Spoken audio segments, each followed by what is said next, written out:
Listen to me, please. You're like me, a Homo sapiens, a wise human. Life, a miracle in the universe, appeared around 4 billion years ago. And we humans, only 200,000 years ago. Yet we have succeeded in disrupting the balance that is so essential to life. Listen carefully to this extraordinary story, which is yours, and decide what you want to do with it.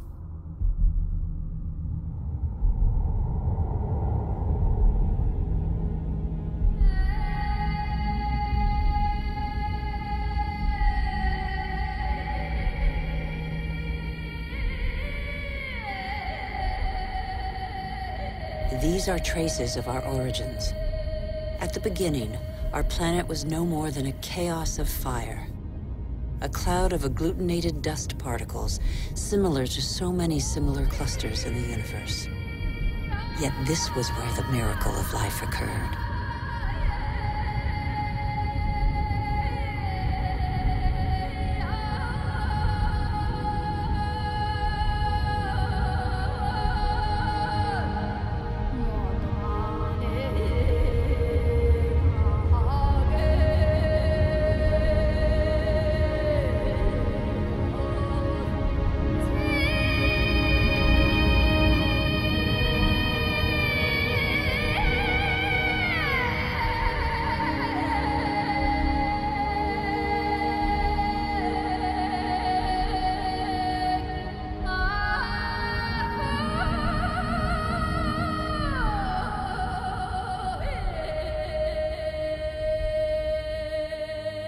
Today, life, our life, is just a link in a chain of innumerable living beings that have succeeded one another on Earth over nearly 4 billion years.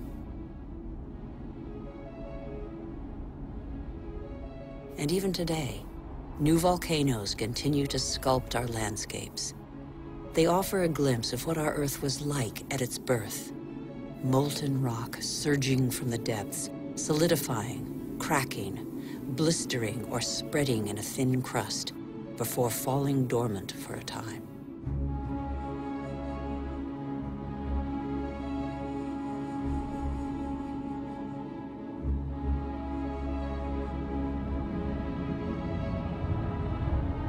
These wreaths of smoke curling from the bowels of the Earth bear witness to the Earth's original atmosphere, an atmosphere devoid of oxygen.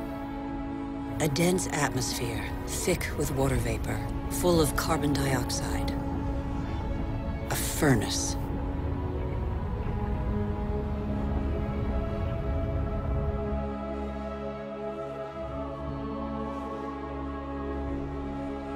The Earth cooled. The water vapor condensed and fell in torrential downpours. At the right distance from the sun, not too far, not too near, the Earth's perfect balance enabled it to conserve water in liquid form. The water cut channels.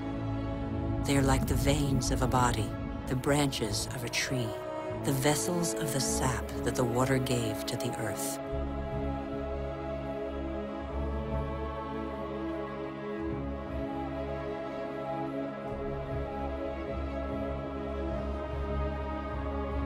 The rivers tore minerals from the rocks and gradually added them to the fresh water of the oceans. And the oceans became heavy with salt.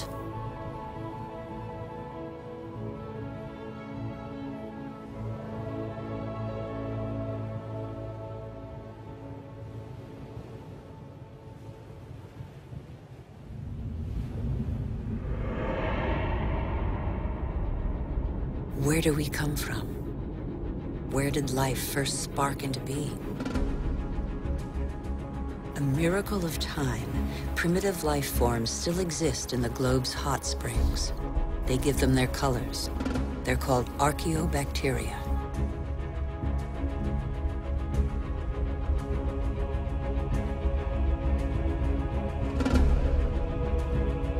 They all feed off the Earth's heat. All except the cyanobacteria, or blue-green algae. They alone have the capacity to turn to the sun to capture its energy. They are a vital ancestor of all yesterday's and today's plant species. These tiny bacteria and their billions of descendants changed the destiny of our planet. They transformed its atmosphere.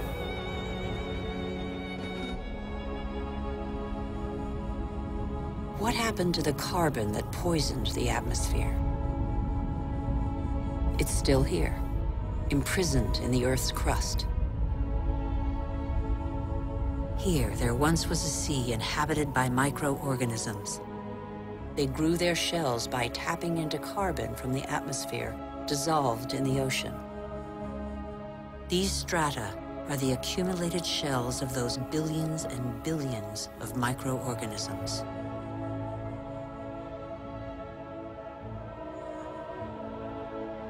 Thanks to them, the carbon drained from the atmosphere and other life forms could develop.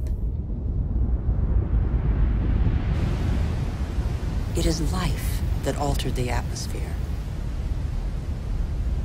Plant life fed off the sun's energy, which enabled it to break apart the water molecule and take the oxygen.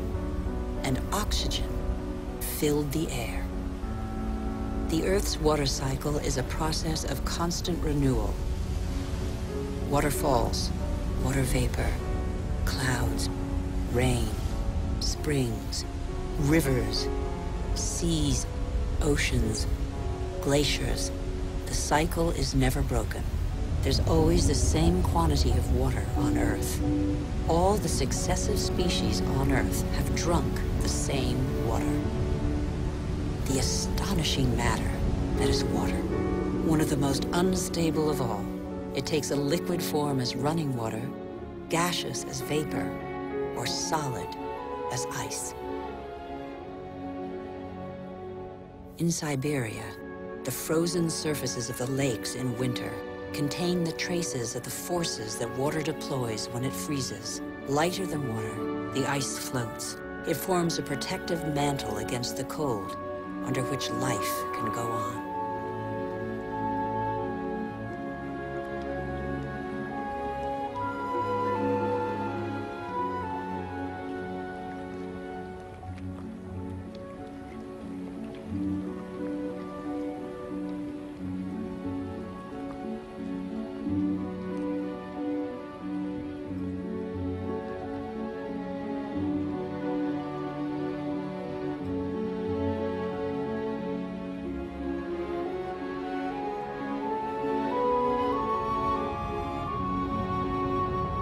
The engine of life is linkage.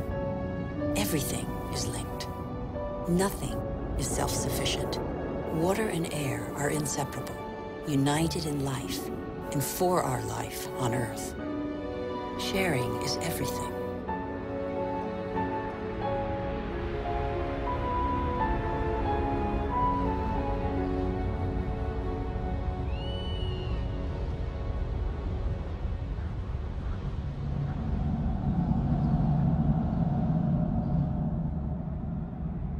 The green expanse peeking through the clouds is the source of oxygen in the air. 70% of this gas, without which our lungs cannot function, comes from the algae that tint the surface of the oceans. Our Earth relies on a balance in which every being has a role to play and exists only through the existence of another being. A subtle, fragile harmony that is easily shattered.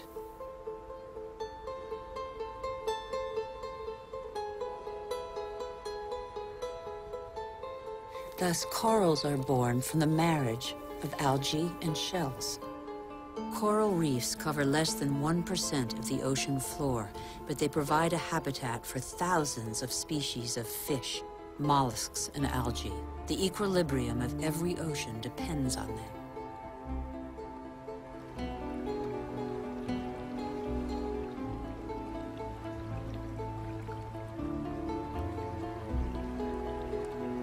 The Earth counts time in billions of years.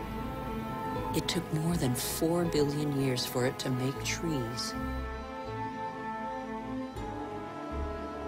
In the chain of species, trees are a pinnacle, a perfect living sculpture. Trees defy gravity. They are the only natural element in perpetual movement toward the sky. They grow unhurriedly toward the sun that nourishes their foliage.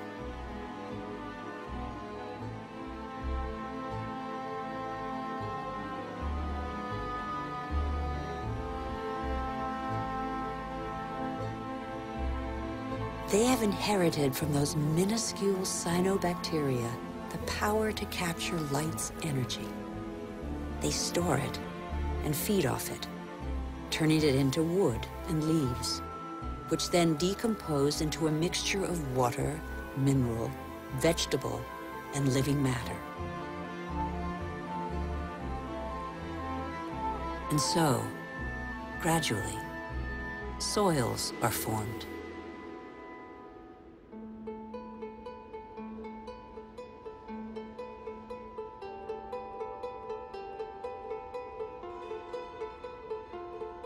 Soils teem with the incessant activity of microorganisms feeding, digging, aerating, and transforming. They make the humus, the fertile layer to which all life on land is linked.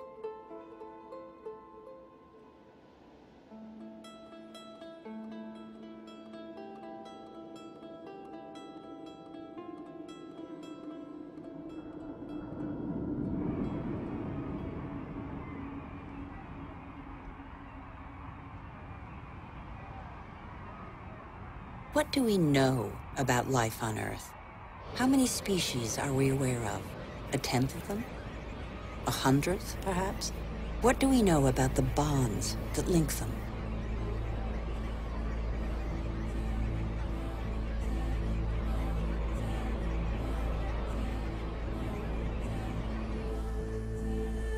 The Earth is a miracle. Life remains a mystery.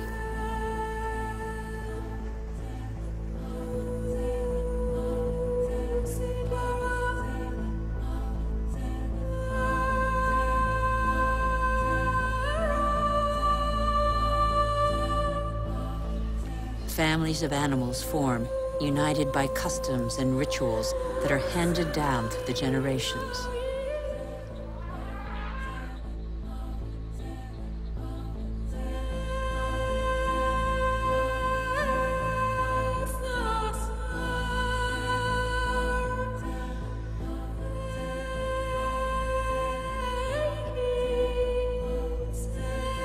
Some adapt to the nature of their pasture, and their pasture adapts to them. And both gain. The animal sates its hunger, and the tree can blossom again.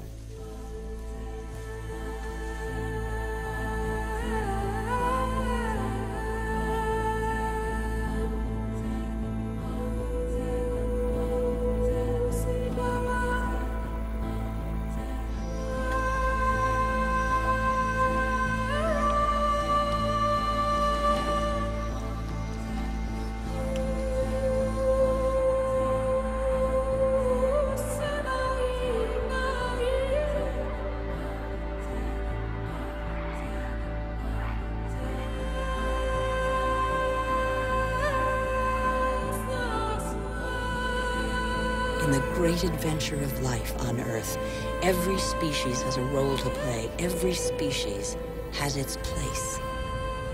None is futile or harmful. They all balance out.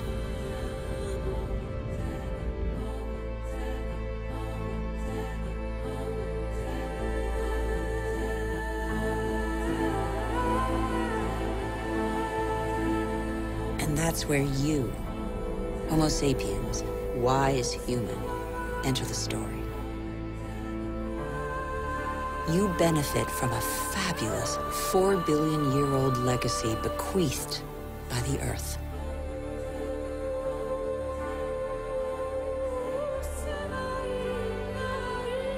You're only 200,000 years old, but you have changed the face of the world.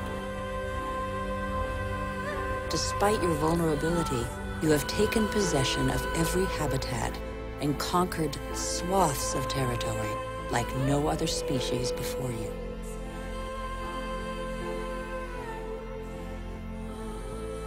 After 180,000 nomadic years, and thanks to a more clement climate, humans settled down. They no longer depended on hunting for survival. They chose to live in wet environments that abounded in fish, game, and wild plants, there where land, water, and life combine.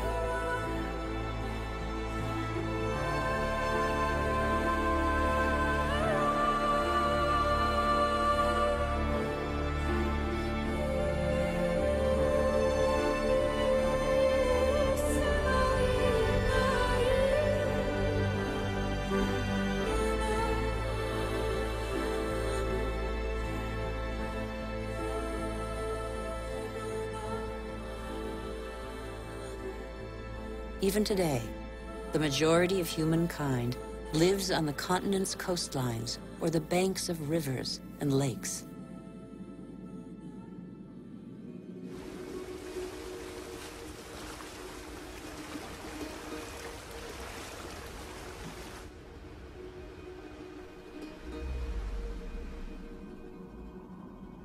Across the planet, 1 person in 4 lives as humankind did 6,000 years ago. Their only energy, that which nature provides, season after season. It's the way of life of 1.5 billion people, more than the combined population of all the wealthy nations.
But life expectancy is short, and hard labor takes its toll.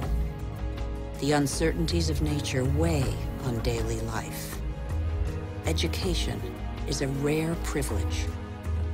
Children are a family's only asset, as long as every extra pair of hands is a necessary contribution to its subsistence.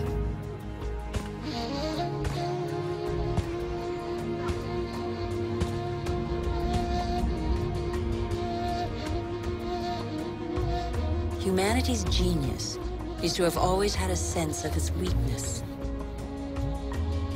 The physical energy and strength with which nature insufficiently endowed humans is found in animals that help them to discover new territories.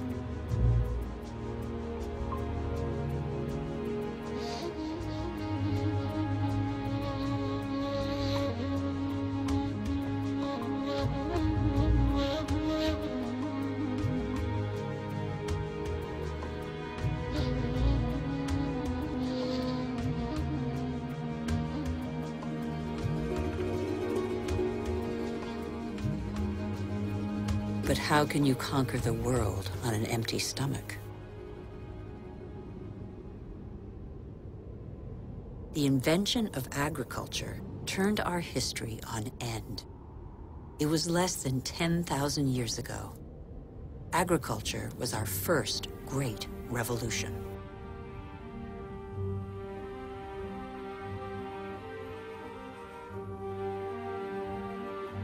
It resulted in the first surpluses and gave birth to cities and civilizations.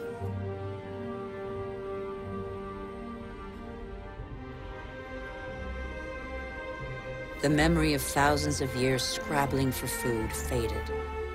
Having made grain the yeast of life, We multiplied the number of varieties and learned to adapt them to our soils and climates.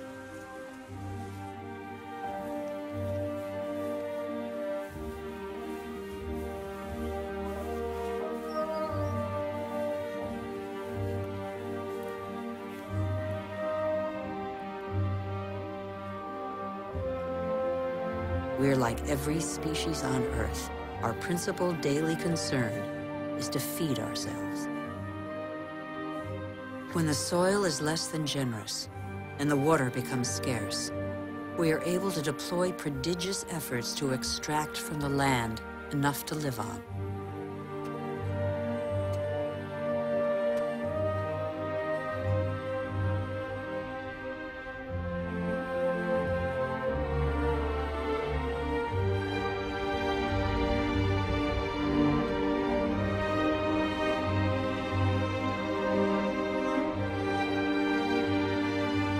Humans shape the land with the patience and devotion that the earth demands in an almost sacrificial ritual performed over and over.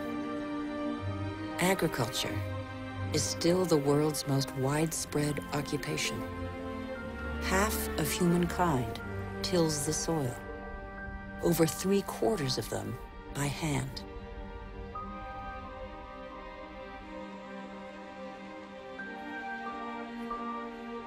Agriculture is like a tradition handed down from generation to generation in sweat, graft, and toil, because for humanity, it is a prerequisite of survival.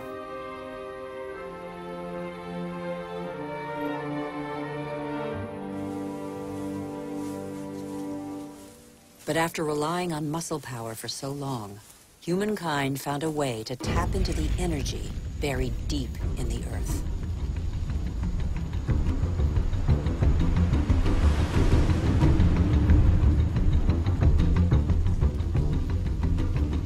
These flames are also from plants, a pocket of sunlight, pure energy, the energy of the sun, captured over millions of years by millions of plants more than 100 million years ago. It's coal, it's gas, and above all, it's oil.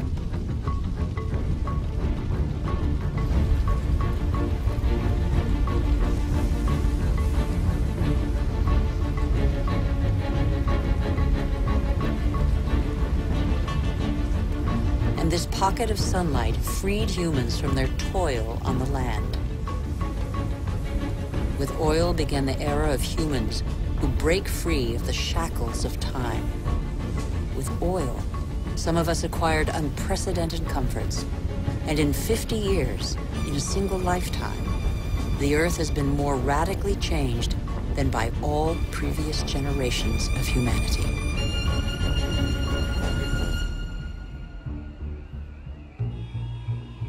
Faster and faster. In the last 60 years, the Earth's population has almost tripled, and over 2 billion people have moved to the cities. Faster and faster. Shenzhen in China, with its hundreds of skyscrapers and millions of inhabitants, was just a small fishing village barely 40 years ago. Faster and faster. In Shanghai, 3,000 towers and skyscrapers have been built in 20 years. Hundreds more are under construction. Today, over half of the world's 7 billion inhabitants live in cities.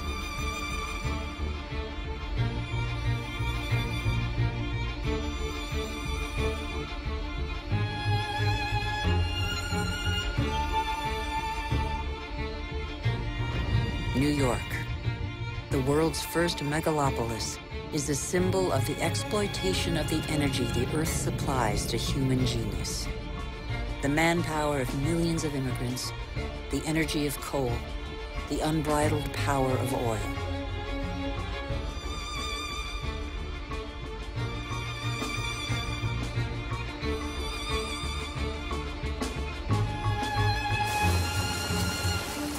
America was the first to harness the phenomenal, revolutionary power of black gold.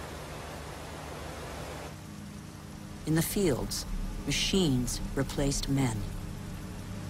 A liter of oil generates as much energy as 100 pairs of